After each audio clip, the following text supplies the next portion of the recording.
দুর্জয় আদিত্যবাবুর বাড়িতে এসে রানীকে অপমান করতে থাকে। তখনই বন্দনা বলে, এই তুমি কে, এইভাবে অপমান করছো? 1 মিনিট, তোমাকে তো আমি নার্সিংহোমে দেখেছিলাম। তুমি তো আমাকে হুইল চেয়ারে করে ডাক্তারের কাছে নিয়ে যাওয়ার জন্য ওয়ার্ড বয়কে বলেছিলে, তাই না? এরপরেই রানী বলে, দুর্জয় আমার হাজবেন্ড। এরপর দুর্জয় বলে, এখন বলছো সেই কথাটা? অবশ্য কেনই বা বলবে, তাহলে তো তোমাদের এই সমস্ত কারসাজি ধরা পড়ে যাবে, তাই না? এর মধ্যেই রানী বলে, তুমি এই রকমভাবে আমার সাথে কথা বলতে পারো না দুর্জয়। দুর্জয় বলে, অবশ্যই পারি। তোমার মতন একটা নোংরা চরিত্রের মেয়ের সাথে আমি এর থেকে বেশি কথা বলতে চাই না। প্রমথেশ বাবু বলে, আপনি তো বললেন রানীর স্বামী, রানীকে আমাদের সামনে এইভাবে অপমান করতে গায়ে বাজছে না? আদিত্যবাবু বলে, রানী তুমি চুপ করে আছো কেন, কেন প্রতিবাদ করছো না?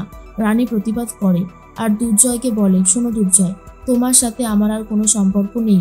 দুনি ছোট, দুনি তোমার কাছে গেলে ভালো থাকতে পারবে না, তাই দুনিকে আমি আমার কাছেই রাখবো। আমি কোনোভাবেই দুনিকে এখন তোমার কাছে দিতে পারবো না, কিন্তু আমি কথা দিচ্ছি, ও যদি তোমার কাছে যেতে চায় বড় হলে আমি ওকে পাঠিয়ে দেবো। কিন্তু রানী এখন কিছুতেই দুনিকে দিতে চায় না।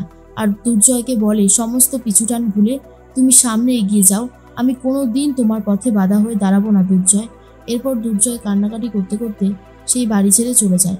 আর অন্যদিকে অনিশা বাড়িতে গিয়ে সমস্ত জামাকাপড় গুছিয়ে দিতে থাকে। তখনই শুক্লা বলে, তুমি যে যাচ্ছ তাতেই আমি অনেকটা ভরসা পেয়েছি, ওর সাথে সাথে থেকো। হ্যাঁ অনিশা? অনিশা বলে, নিশ্চয়ই আন্টি, নিশ্চয়ই। এর মধ্যেই তখনই অনিশার সাথে কথা বলতে যায় পিঙ্কি বৌদি, কিন্তু পিঙ্কি বৌদির সাথে কথা বলতেই চায় না অনিশা। আর বলে, দেখো পিঙ্কি বৌদি, তোমার সাথে থাকা মানে এই সমস্ত ঝামেলায় জড়িয়ে পড়া, আমি সেটা করতে পারবো না।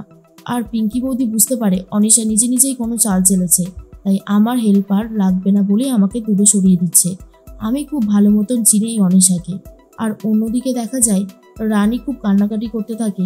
ঠিক সেই মুহূর্তেই রানীর কাছে ফোন এসেছে, পিকলুর অবস্থা খারাপ, পিকলু হসপিটালে ভর্তি, আর আপনার কিছু জানার থাকলে তাড়াতাড়ি আসুন।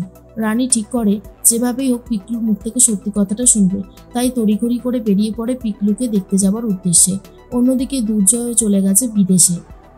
পিকলু অসুস্থ, পিকলু কোমায় চলে গেছে। ডাক্তারবাবু বলে, ওর সুস্থ হবার কোনো আশা আমি দেখতে পাচ্ছি না, তো পরিমাণে নেশা করেছে, তাই আজ এই ফল।